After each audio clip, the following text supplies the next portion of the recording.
Hello students, आज हम करेंगे चैप्टर 4 एक्सरसाइज 4.1। स्टार्ट करते हैं। Question number first, complete the last column of the table. तो देखो ये टेबल दी गई है, मुझे इसमें ये जो लास्ट टेबल है ये कंप्लीट करना है। जो ये वाला कॉलम है इसमें है इक्वेशन, आपकी इक्वेशन दी गई है। इस वाले कॉलम में वैल्यू दी गई है, एक्स की वैल्यू, एम की वैल्यू, वेरिएबल्स की वैल्यू दी गई है। और जो ये लास्ट कॉलम है इसमें लिखा है से whether the equation is satisfied, कि ये यस बोलना है या नो बोलना है। अगर इक्वेशन सेटिस्फाई करती है तो यस, अगर नहीं करती सेटिस्फाई तो नो। ठीक है, किसके लिए सेटिस्फाई नहीं करती? ये जो एक्स दे रखा है इसके लिए, एक्स की वैल्यू जो दे रखी है इसके लिए सेटिस्फाई करती है या नहीं।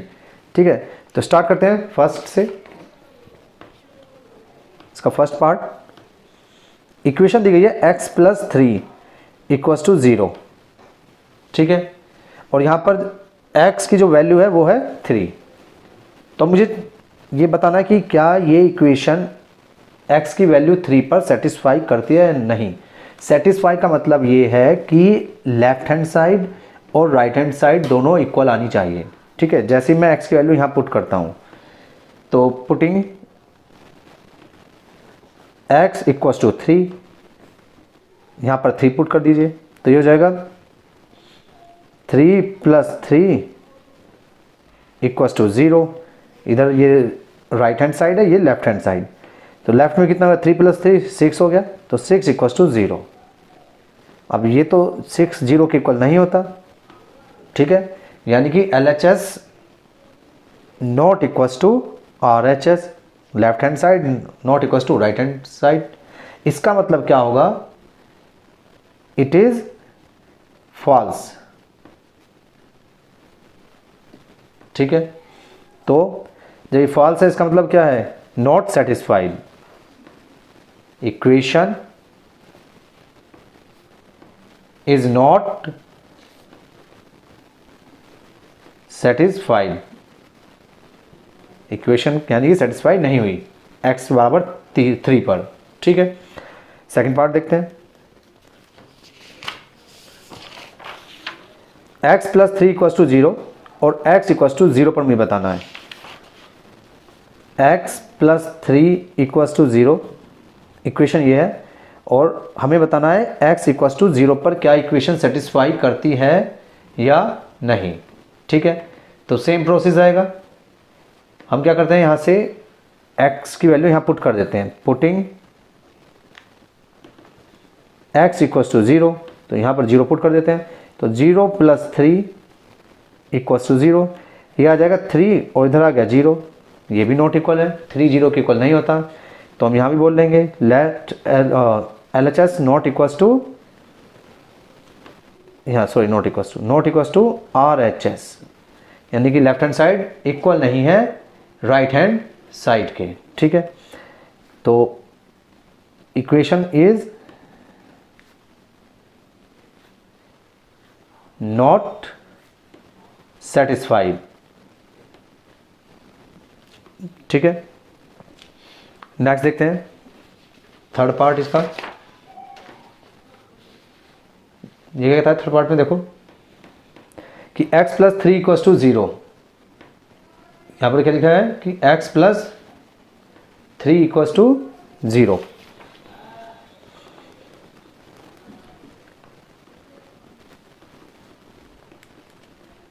और निकालना किस पे? मुझे यहाँ पर x की वैल्यू जो दी गई है -3 दी गई है। ठीक है, -3 पे निकालना है, तो ये वैल्यू यहाँ पुट कर देते हैं। पुटिंग x इक्वल्स टू -3, यहाँ पर -3 रखते हैं। -3 प्लस 3 इक्वल्स टू 0। -3 और +3 कैंसिल हो जाएंगे, 0 बचा, और इधर भी 0 है। तो देखो 0 0 के इक्वल होता है, यानी कि left hand side equals to आ गई राइट हैंड साइड के।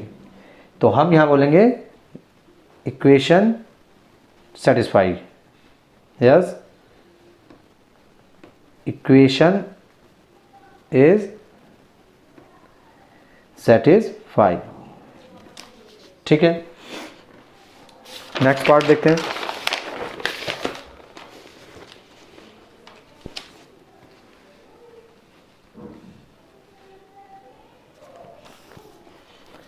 इसका fourth part x minus 7 equals to 1, और यहाँ पे मुझे x की वैल्यू दी है 7, ठीक है। तो यहाँ पर पुटिंग करते हैं, पुट x इक्वल्स टू 7, तो यहाँ पर 7 रख देते हैं इस इक्वेशन में। ये जाएगा 7 माइनस 7 इक्वल्स टू 1, 7 से 7 कैंसिल, 0 बचा, 0 इक्वल्स टू 1, जो कि इक्वल नहीं है, 0 कभी 1 के इक्वल होता ही नहीं है। तो इसका मतलब इक्वेशन इज नॉट सेटिस्फाइड, ठीक है। इक्वेशन सेटिस्फाई नहीं कर दी है, क्यों? क्योंकि यहाँ पर LHS not equals to RHS, ठीक है। नेक्स्ट देखते हैं। नेक्स्ट है कि x माइनस, फिफ्थ जो पार्ट है, x माइनस 7 इक्वल्स टू 1, ठीक है। तो अब ये देखना है मुझे कि ये सेटिस्फाई कर रहा है या नहीं कर रहा।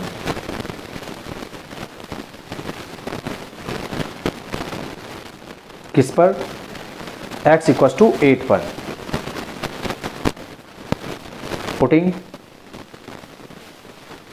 x इक्वल्स टू 8, अब जहाँ पर भी x है वहाँ पर ये x की वैल्यू पुट कर दो। 8 माइनस 7 इक्वल्स टू 1, और 8 माइनस 7 क्या होता है? 1 होता है, तो 1 इक्वल्स टू 1, और 1 1 के इक्वल होता है, तो LHS equals to RHS, left hand side equal है राइट हैंड साइड के। तो यस, इक्वेशन इज सेटिस्फाइड, ठीक है। यहाँ पर इक्वेशन सेटिस्फाई कर जाएगी। नेक्स्ट देखो,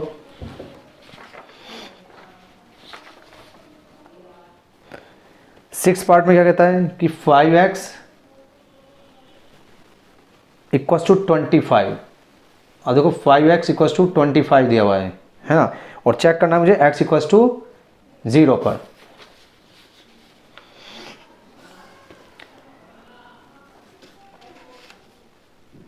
फाइव एक्स इक्वल्स टू 25, और यहाँ मुझे चेक करना है x इक्वल्स टू 0 पर। तो पुटिंग x इक्वल्स टू 0, यहाँ पर x की वैल्यू 0 पुट कर देते हैं। तो ये 5 इंटू 0 इक्वल्स टू 25, 0 मल्टीप्लाई करेंगे 0 आ जाएगा, और ये राइट साइड 25 जो कि नॉट इक्वल है 0 के। तो इसका मतलब LHS not equals to RHS। तो इक्वेशन इज नॉट सेटिस्फाइड, यहां भी इक्वेशन क्या होगा? सेटिस्फाई नहीं करेगी, ठीक है। नेक्स्ट देखो, seventh part, 5x equals to 25, 5x equals to 25, और यहाँ पर x जो है 5 के इक्वल है, ठीक है। तो 5 पर मुझे चेक करना है कि ये इक्वेशन सेटिस्फाई करती है नहीं करती है। तो पुटिंग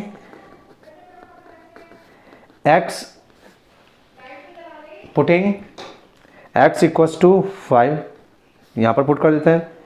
5 इंटू 5 इक्वल्स टू 25, 5 5 कितना होता है? 25 इक्वल्स टू 25। तो left hand side equals to right hand side, ये भी सेटिस्फाई हो जाएगा, ठीक है। Yes, equation is satisfied, equation is satisfied, ठीक है। नेक्स्ट देखते हैं इसका क्वेश्चन नंबर 8 देखिए। 8 क्या कहता है? 5x इक्वल्स टू 25 और x इक्वल्स टू -5, ठीक है। इस पर चेक करते हैं हम। 5x इक्वल्स टू 25 और x इक्वल्स टू -5 के बिना, तो पुटिंग x इक्वल्स टू -5, ठीक है। -5 पुट कर देते हैं यहाँ पर। तो ये जगह 5 इंटू -5 इक्वल्स टू 25, तो 5 5 हो जाएगा -25 इक्वल्स टू 25। अब देखो ये इसके इक्वल नहीं है, ये -25 है, ये 25 है, तो हम कहेंगे कि LHS not equals to RHS। जब ये इसके इक्वल नहीं है तो equation is not satisfied, equation is not satisfied. ठीक है, नेक्स्ट देखते हैं 9 पार्ट।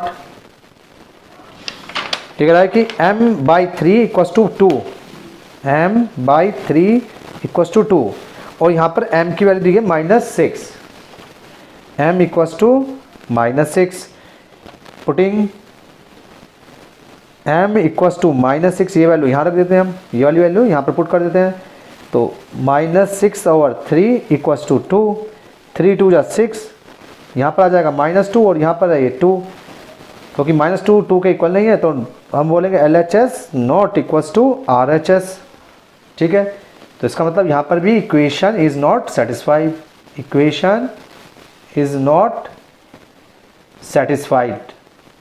ठीक है, नेक्स्ट देखते हैं 10 पार्ट।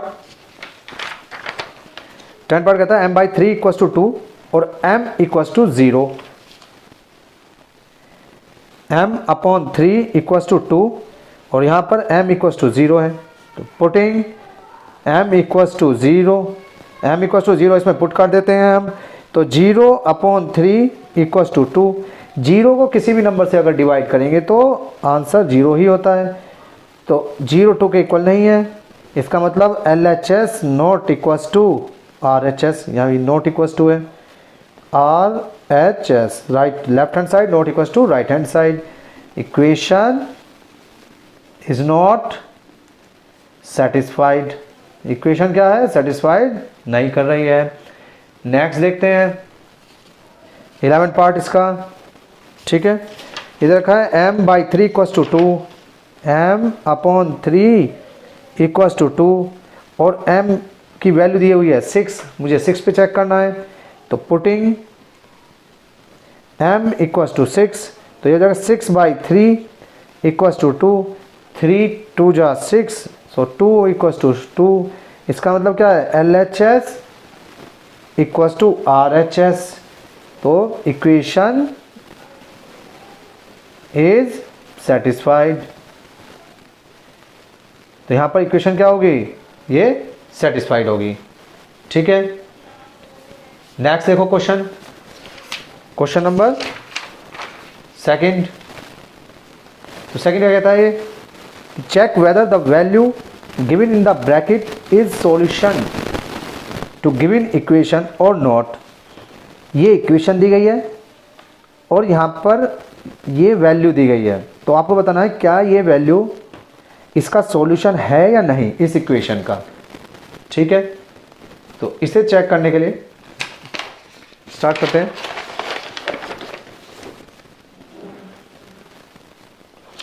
क्वेश्चन नंबर 2 पार्ट 1, ए पार्ट जो है n+5 इक्वल्स टू 19, ये इक्वेशन दी गई है। ठीक है, और यहाँ पर ब्रैकेट में वैल्यू दी गई है n की इक्वल्स टू 1, तो अब मुझे चेक करना है कि ये जो n की वैल्यू है ये इस इक्वेशन का सॉल्यूशन है या नहीं। ठीक है, तो इसे चेक करने के लिए हम क्या करेंगे, इस वैल्यू को यहाँ पुट कर देते हैं, putting n equals to 1, 1 + 5 equals to 19, यह जाएगा 6 इक्वल्स टू 19, और 6 19 के इक्वल नहीं होता, तो इसका मतलब LHS not equals to RHS। ठीक है, अगर left hand side right hand side के इक्वल आ जाती है तो हम बोलेंगे ये इसका सॉल्यूशन है, और अगर लेफ्ट साइड राइट साइड के इक्वल नहीं आती तो इसका मतलब ये इसका सॉल्यूशन नहीं है, तो हम यहाँ लिखेंगे n equals to 1 is not a solution. ठीक है, वो इस इक्वेशन का सॉल्यूशन नहीं है। नेक्स्ट देखते हैं इसका B part. 7n + 5 equals to 19, 7n + 5 equals to 19, और यहाँ पर n की जो वैल्यू दी गई है वो -2 दी गई है। ठीक है, अब मुझे ये चेक करना है ये इसका सॉल्यूशन है या नहीं, तो ये वैल्यू मुझे यहाँ पुट करनी पड़ेगी। पुटिंग n इक्वल्स टू -2, तो ये हो जाएगा 7 मल्टीप्लाई -2 प्लस 5 इक्वल्स टू 19। यहाँ 7 2 जा 14 हो गया, माइनस के प्लस माइनस माइनस, और ये हो जाएगा +5 इक्वल्स टू 19। ये माइनस के हैं ये प्लस के हैं, तो इसका मतलब यहाँ पर इसका डिफरेंस लेंगे हम, कितना डिफरेंस आ जाएगा -9, और ये इधर 19, यहाँ भी -9 19 के इक्वल नहीं है। ठीक है, इसका मतलब left hand side not equals to right hand side. ठीक है, so n equals to -2 is not a solution, ये भी इस इक्वेशन का सॉल्यूशन नहीं है। ठीक है, नेक्स्ट देखते हैं C part.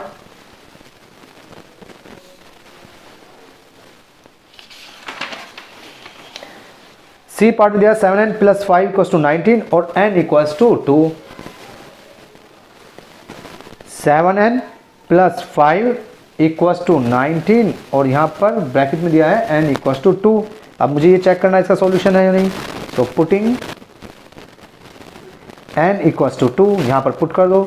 7 into 2 plus 5 equals to 19, 7 2 जा 14 प्लस 5 इक्वल्स टू 19, यह आ जाएगा 19 इक्वल्स टू 19। ठीक है, इसका मतलब क्या है, LHS इक्वल्स टू RHS, यानी कि LHS और RHS दोनों इक्वल हो गए हैं। ठीक है, तो यहाँ पर हम बोलेंगे yes n equals to 2 is a solution. ठीक है, ये इसका सॉल्यूशन है। अगर लेफ्ट हैंड साइड और राइट हैंड साइड दोनों इक्वल आ जाती हैं तो सॉल्यूशन होगा, अगर नहीं आती तो नॉट सॉल्यूशन। डी पार्ट देखते हैं इसका। डी पार्ट करता है 4p - 3 equals to 13। 4p - 3 equals to 13 ये दिया गया है, और p की वैल्यू दी गई है यहाँ पर 1। ठीक है, तो यहाँ पर putting p equals to 1, p की वैल्यू 1 पुट करने पर तो ये आ जाएगा 4 इंटू 1 माइनस 3 इक्वल्स टू 13, तो ये आ जाएगा 4 - 3 इक्वल्स टू 13, और यहाँ पर ये हो जाएगा 1 इक्वल्स टू 13। 1 13 के इक्वल होता नहीं है, तो not equals to 13, that means LHS not equals to RHS। इसका मतलब ये इसका सॉल्यूशन नहीं है। p equals to 1 is not a solution. ठीक है, नेक्स्ट पार्ट देखते हैं।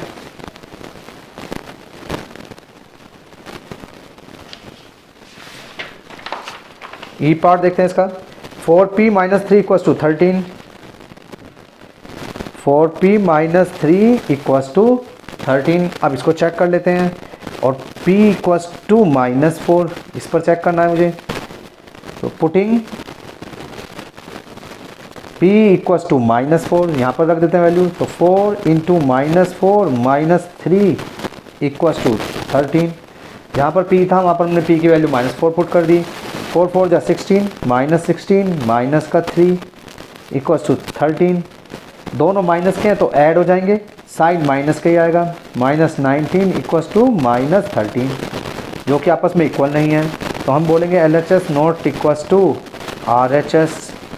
इसका मतलब तो ये भी क्या होगा, सॉल्यूशन नहीं होगा। ठीक है, p equals to -4 is not a solution. ठीक है, नेक्स्ट देखते हैं एफ पार्ट। एफ पार्ट में क्या कहता है, 4p - 3 equals to 13, 4p - 3 equals to 13, और p किसके इक्वल है, 0 के इक्वल पुट कर देते हैं।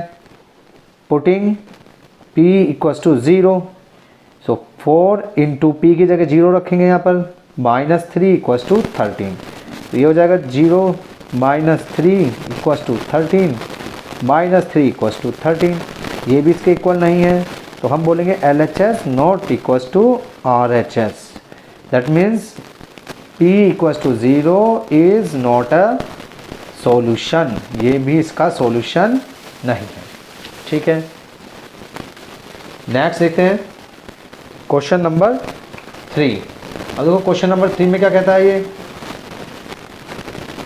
Solve the following equation by trial and error method. अच्छा, अब आपको ये जो इक्वेशन है ना ये सॉल्व करनी है ट्रायल और एरर मेथड से। ठीक है, तो देखते हैं इसको। Question number 3 first part, 5p + 2 = 17। तो देखो ट्रायल मेथड का मतलब ये है कि मुझे जो है ना यहाँ पर सॉल्यूशन निकालने हैं, p की वैल्यू निकालनी है यहाँ पर ट्रायल और एरर मेथड से। ठीक है, तो ट्रायल और एरर मेथड में क्या है, हम वैल्यू पुट करते हैं, एक एक करके वैल्यू पुट करेंगे, जो सेटिस्फाई कर जाएगी वही उसका सॉल्यूशन है। तो स्टार्ट करते हैं। पुटिंग p = 0, हम 0 से स्टार्ट कर रहे हैं, पहले 0 पुट करते हैं यहाँ पर। तो यह आ जाएगा 5 × 0 + 2 = 17। तो ये तो 0 हो गया, 0 + 2 = 17। सो 2 = 17 जो कि इक्वल नहीं है, तो इसका मतलब ये इसका सॉल्यूशन नहीं है। ठीक है, नेक्स्ट इसी में पुटिंग p = 1, इस बार 1 पुट कर देते हैं। ठीक है, 0 के बाद हम 1 पुट करके देखते हैं यहाँ पर। सो 5 × 1 + 2 = 17। ये जगह 5 + 2 = 17, 5 और 2 7 = 17। तो ये भी इक्वल नहीं है, इसका मतलब ये भी इसका सॉल्यूशन नहीं है। ठीक है, अब नेक्स्ट p = 2 पुट करके देखते हैं यहाँ पर। पुटिंग p = 2, सो 5 × 2 + 2 = 17। 10 5 2 10 + 2 = 17।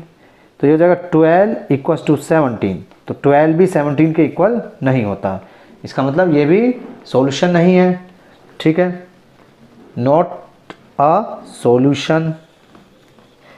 अब यहाँ पर हम p की जगह 3 पुट करते हैं। पुटिंग p = 3, तो 5 × यहाँ पर p की वैल्यू 3 रखेंगे, 3 + 2 = 17। 5 3 = 15 + 2 = 17। 15 + 2 17 ही होता है हमारा, 17 17 के इक्वल होता है। तो इसका मतलब p = 3 इज़ अ सॉल्यूशन। ठीक है, तो ये जो आ जाएगा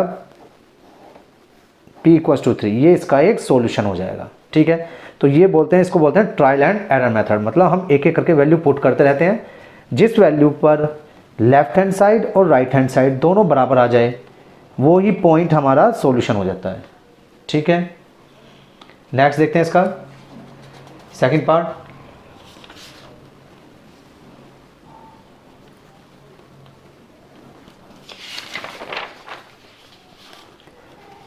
(3m - 14 = 4).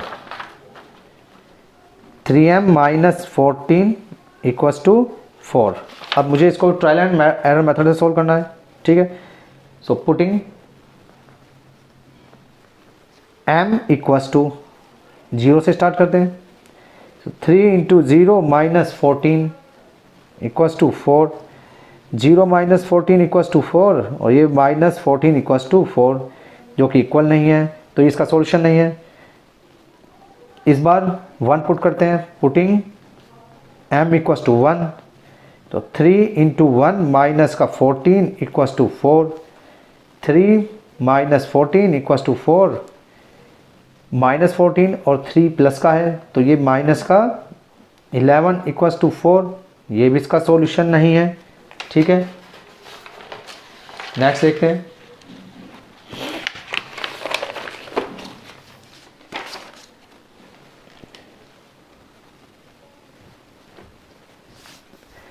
Putting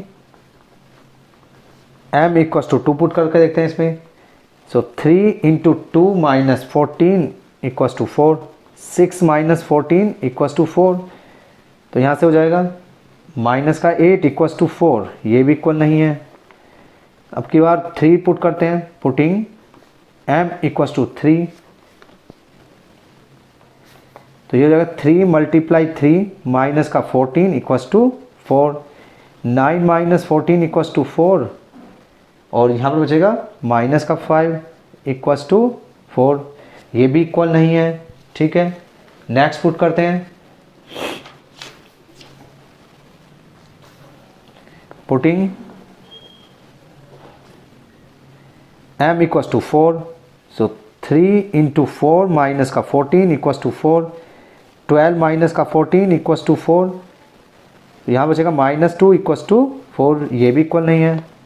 next putting m equals to 5, इस बार 5 पुट कर देते हैं, 3 इंटू 5 माइनस का 14 इक्वल्स टू 4, 3 5 जा 15 माइनस का 14 इक्वल्स टू 4, और 1 इक्वल्स टू 4, 1 भी 4 के इक्वल नहीं होता।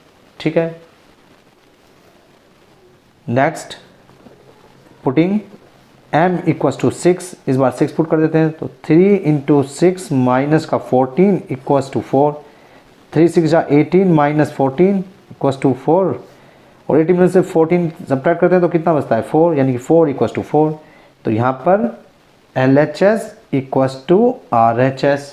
ठीक है, तो हम कहेंगे कि m equals to 6 is a solution, ये इसका एक सॉल्यूशन है। ठीक है, तो इसको बोलते हैं हम ट्रायल एंड एरर मेथड। ठीक है, तो हम ट्रायल करते जाते हैं, ठीक, और जो सही नहीं आता उसको छोड़ देते हैं, और जो सही आ जाता है वही हमारा सॉल्यूशन हो जाता है। ठीक है, नेक्स्ट देखते हैं question number 4, right equation for the following statement. ये स्टेटमेंट दी गई है, मुझे इनके लिए इक्वेशन लिखनी है इस बार। ठीक है, क्वेश्चन नंबर 4, इसका फर्स्ट पार्ट देखो, लिख रहा है the sum of the number x, sum of numbers x and 4, मतलब हम सम कर रहे हैं, ऐड कर रहे हैं, किसको ऐड कर रहे हैं, x और 4 को। सो x प्लस 4 और इज 9, इसका मतलब इक्वल, जो कि 9 के है। ठीक है, सम कर रहे हैं नंबर x और 4 को, इज माने इक्वल, यानी कि इक्वल्स टू 9। ठीक है, नेक्स्ट देखो, 2 सब्ट्रैक्टेड फ्रॉम y, 2 को हम सब्ट्रैक्ट कर रहे हैं किससे, y से। ठीक है, बी पार्ट क्या है, 2 को सब्ट्रैक्ट कर रहे हैं y से, तो y माइनस 2, y में से 2 को सब्ट्रैक्ट किया, इज माने इक्वल, किसके इक्वल है, 8 के इक्वल है। ठीक है, थर्ड पार्ट देखते हैं, थर्ड पार्ट क्या कहता है, 10 टाइम a इज 70, तो ये कह रहा है कि जो 10 टाइम है a का वो कितना होता है, 70 होता है, ये मुझे बताना है। ठीक है, तो 10 टाइम मतलब मल्टीप्लाई, टाइम मतलब मल्टीप्लाई, किसका मल्टीप्लाई, a का मल्टीप्लाई, और इज 70, इज माने इक्वल, इक्वल्स टू 70। ठीक है, फोर्थ पार्ट देखते हैं इसका, फोर्थ पार्ट क्या कहता है कि the number b divided by 5, number b को देखो 5 से डिवाइड किया जा रहा है, और गिव 6, और हमें क्या मिल रहा है, हमें मिल रहा है यहाँ पर 6। सो नंबर b को हम 5 से डिवाइड करें,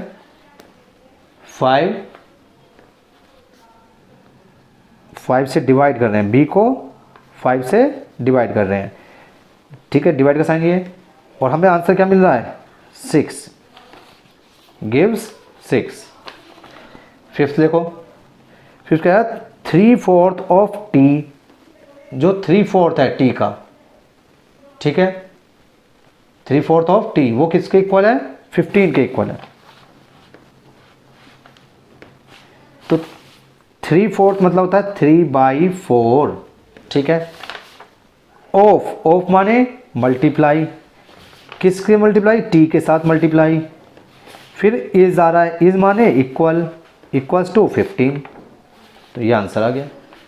ठीक है, नेक्स्ट देखो, नेक्स्ट कह रहा है 7 टाइम m प्लस 7, यानी कि 7 टाइम m, जो 6 पार्ट है वो कह रहा है कि 7 की मल्टीप्लाई करनी है m के साथ, तो 7 मल्टीप्लाई m, फिर कह रहा है प्लस प्लस प्लस 7, हमने 7 कर दिया, और गेट यू 77, गेट माने इक्वल, जो कि हमें क्या देगा 77, ठीक है।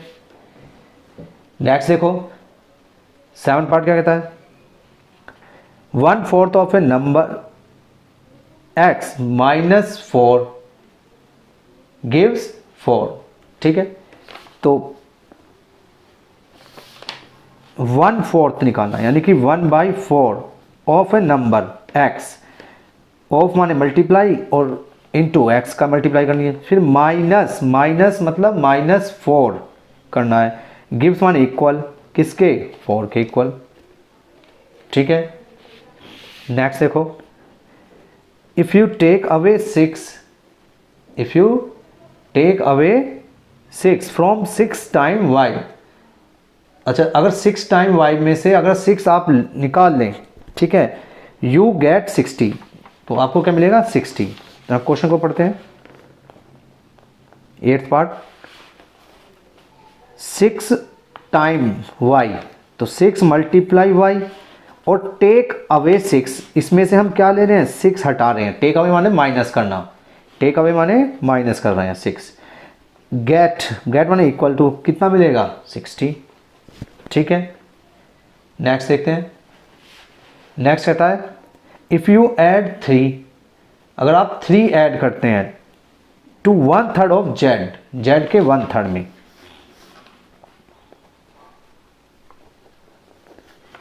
तो z का 1/3 कितना होगा 1/3 इंटू z, और इसमें हम क्या ऐड कर रहे हैं 3 ऐड कर रहे हैं, तो हमें क्या मिलेगा 30, ठीक है। नेक्स्ट देखते हैं क्वेश्चन नंबर 5। अब देखो 5 क्या कहता है कि right the following equation in statement form, ठीक है। तो अभी आपको इक्वेशन को स्टेटमेंट फॉर्म में लिखना है, अभी आपने 4th क्वेश्चन में स्टेटमेंट को इक्वेशन में लिखा, अब आपको उसका उल्टा करना है यहाँ पर इस क्वेश्चन नंबर 5 में, मतलब इक्वेशन दी गई होगी और आपको इसको स्टेटमेंट में लिखना है, ठीक है। तो पहला जो स्टेटमेंट है वो बोल रहा है p+4 इक्वल्स टू 15, जो फर्स्ट स्टेटमेंट है वो क्या कह रहा है p+4 इक्वल्स टू 15, तो इसको देखो कैसे लिखेंगे, क्या ऐड कर रहे हैं हम, ऐड कर रहे हैं ना 4 को p में, तो the sum of numbers p and 4 is किसके इक्वल है 15 के, ठीक है। सेकंड पार्ट देखते हैं इसका, m-7 equals to 3, m-7 equals to 3, यानी कि m में से क्या सब्ट्रैक्ट कर रहे हैं 7, सो 7 सब्ट्रैक्टेड फ्रॉम m इज 3, किसके इक्वल है 3 के, सो इज 3। थर्ड पार्ट देखो, m/5 equals to 2m equals to 7, तो देखो यहाँ पर 2m, इसका मतलब क्या है 2 multiply m, 2 time of m, ठीक है। सो 2 टाइम्स m इज 7, ठीक है। नेक्स्ट देखो 4th part, m/5 equals to 3, यानी कि m को हम डिवाइड कर रहे हैं किससे 5 से, और हमें क्या मिल रहा है 3, तो यहां क्या लिखेंगे m या number m is divided by 5 gives 3, ठीक है। 5th पार्ट देखते हैं, 3m/5 इक्वल्स टू 6। तो ये बोल रहा है 3/5m यानी कि 3/5 ऑफ द नंबर m। इसको हम क्या लिखेंगे, 3/5 of the number m is 6। यानी कि जो 3/5 है वो नंबर m का वो कितना है, 6 है। ठीक है, नेक्स्ट पार्ट करते हैं इसका। 6 3p + 4 = 25। 3p + 4 = 25। ठीक है, ये क्वेश्चन है। तो देखो ये क्या है, 3 टाइम्स ऑफ p और उसमें हम क्या कर रहे हैं, 4 ऐड कर रहे हैं, 4 ऐड कर रहे हैं। ठीक है, तो इसका मतलब 3 times p, 3 times p plus 4 gets 25। ठीक है, 7 पार्ट देखते हैं इसका। 4p - 2 = 18। देखो 4 टाइम ऑफ p में से हम सब्ट्रैक्ट क्या कर रहे हैं, 2, और कितना आ रहा है आंसर, 18। ठीक है, तो इसको हम ऐसे लिख सकते हैं, इफ यू टेक अवे मतलब सब्ट्रैक्ट करना, if you take away 2 from 4 time p you get 18। Next देखते हैं 8th पार्ट। अब इसे कहता है कि p/2 + 2 = 8। p/2 + 2 = 8 यानी कि p का क्या है, ये हाफ है। ठीक है, और उसमें हम क्या कर रहे हैं, 2 ऐड कर रहे हैं। इफ यू ऐड 2, अगर आप 2 ऐड करें, 2 हाफ किसमें, हाफ ऑफ p या half is p, you get 8। तो हमें क्या मिलेगा, 8 मिलेगा। ठीक है, p का जो हाफ है अगर उसमें हम 2 ऐड करें तो हमें क्या मिलता है, 8 मिलता है। Question number 6, set up an equation in the following cases. अभी कह रहा है कि ये जो दिया गया है मुझे इसमें इक्वेशन फॉर्म करनी है। ठीक है, जैसे Irfan says that he has 7 marbles, कि इरफान के पास 7 मार्बल्स ज़्यादा हैं, more than 5 time the marbles Parmit has. Parmeet के मार्बल्स का अगर 5 गुना करें तो उससे 7 मार्बल ज़्यादा आएंगे किसके पास, इरफान के पास। इरफान हैज़ 37 मार्बल्स और इरफान के पास टोटल मार्बल कितने हैं, 37। Take m to be number of Parmit marbles. अच्छा, क्वेश्चन में ये दिया गया है कि हमें जो परमित के मार्बल लेने हैं वो लेट करने हैं m। ठीक है, अब मुझे इस इंफॉर्मेशन से एक इक्वेशन बनानी है, तो देखते हैं। Question number 6 part 1। So let m be the number of Parmit marbles. ठीक है, हमने m लेट कर लिया परमित मार्बल्स, जो कि क्वेश्चन में भी दिया गया था। अब अकॉर्डिंग टू द क्वेश्चन क्या कहता है कि 5 time marbles Parmit has, Parmit के पास कितने हैं, m है, और इसका 5 टाइम। ठीक है, अगर हम कर दें तो उससे 7 ज़्यादा है, उससे 7 ज़्यादा है, किसके पास होंगे, इरफान के पास होंगे, और इरफान के पास कितने हैं, 37। तो ये इक्वेशन आ गई आपकी। ठीक है, इसी तरह से हम सेकंड निकालते हैं। Lakshmi's father is 49 years old. Lakshmi के जो फादर है ना वो उनकी एज 49 ईयर्स है। He is 4 year older than 3 time Lakshmi's age. Lakshmi की एज का 3 गुना करें और उसमें 4 ऐड करें तो वो लक्ष्मी के फादर की एज के इक्वल होगी। ठीक है, take Lakshmi's age to be y years. इसमें दिया गया है कि लक्ष्मी की एज हमें y ईयर लेनी है।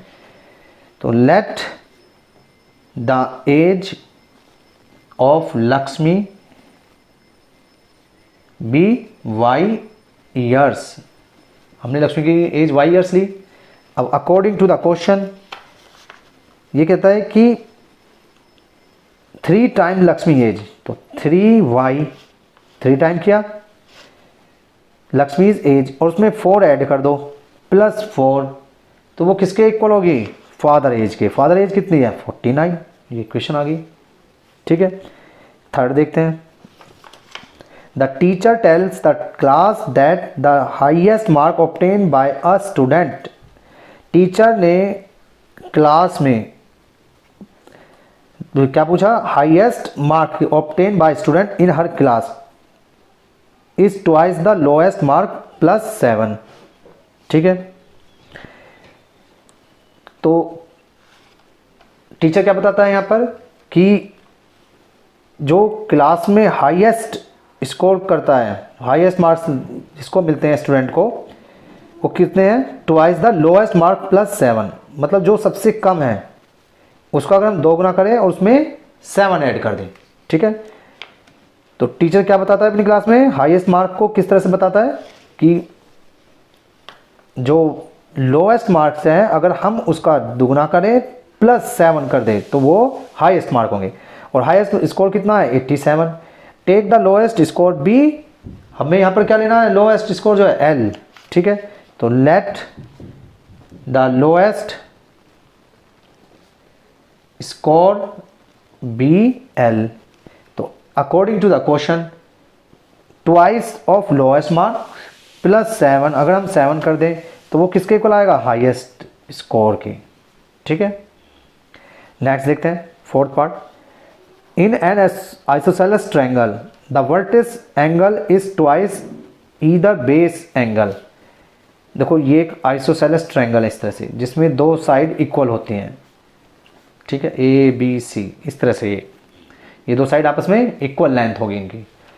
तो ये क्या कहता है कि isosceles triangle the vertex angle, ये वर्टेक्स एंगल हो गया,